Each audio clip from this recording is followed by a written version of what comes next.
want to dive maybe back a little bit is the message of awareness and how important self-awareness is.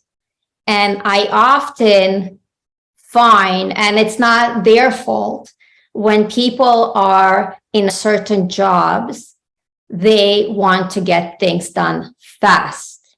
And they learn tactics on, for example, how to read people, or they learn technical skills as well, but they don't invest as much in the self-awareness aspect as well. When we're growing up and in schools, we are not taught how to even do self-awareness.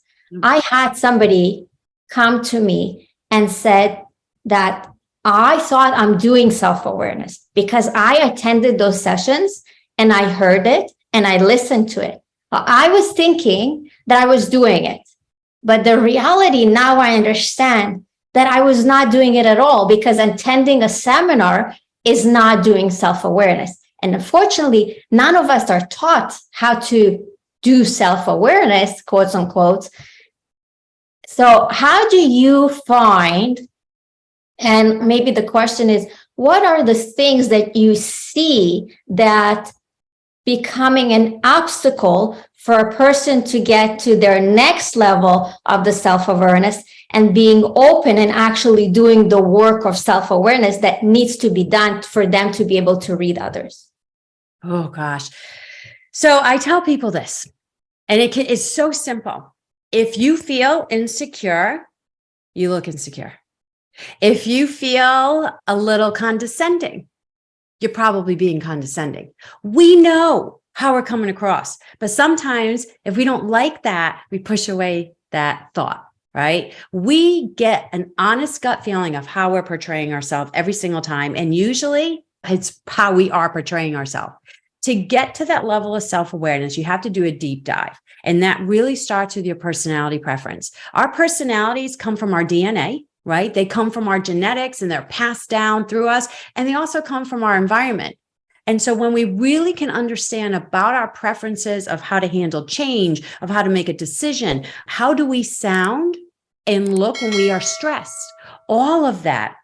I do MBTI. I love MBTI. Some people don't like it. Some people do. There's DISC, you have Ocean. There's a million personality assessments out there. Do them. And they're free. You can go to 16personalities.com and take the MBTI for free and find out about yourself. And when you truly understand yourself and how you communicate verbally, non-verbally, how you think, how you make decisions, how you organize your life, it all becomes crystal clear. And I have a good story that I write about in my first book, because I had a student come up to me, and I thank her to this day because she had the courage to give me some constructive feedback as her lead instructor. So I was running a 10-week interrogation school, a certified Department of Defense members to interrogate, and they were going overseas. And so my whole goal was give them this skill, make them awesome so they can be super successful overseas and stay safe. And at that time, I had multiple courses running, super high tempo, very stressed out. Well, the more stressed I became, the more ingrained in my personality preference I became. So I became a really hardcore J and a T, right? I'm a thinker and a judger, meaning a thinker, I make decisions based on fact and analysis. I kind of keep people out, which is, it's not good. It's not bad. It's not, but that's what I choose to do. There's a time and place for that. And then as a judger, I'm get super organized. But to the point of I become very inflexible. And if I have a schedule, it cannot change. Okay.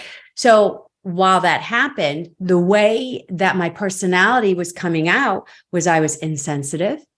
I was stubborn. I didn't care about the students, but in my heart, that's all I did care about. But I didn't communicate it. And is it their fault? No. Whose fault is it? Well, it's not really to blame, but the thing is, because I know that I have to make the change and I became more aware of me, it's my job and my responsibility to notice when I'm becoming too directive or too organized or too inflexible and change it and work on that. And so she came back with this feedback, and it was a hard pill to swallow. But that day, I learned everything about myself. And I was like, oh my gosh, it all makes sense now as to why people may feel that I'm this way and I'm truly not. How would they know? They're not me, but the way I'm coming across makes me sound really insensitive. I can change that. I definitely can work on that. And so then I spent the next few years doing all this research and et cetera on it. And I started really focusing on that.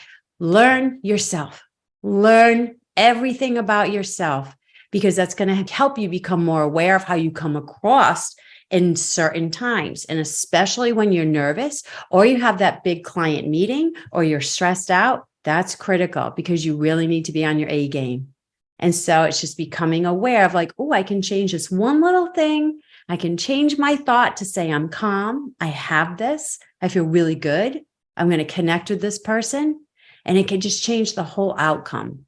But yeah, that awareness about who you are and who you become when you're very stressed is key.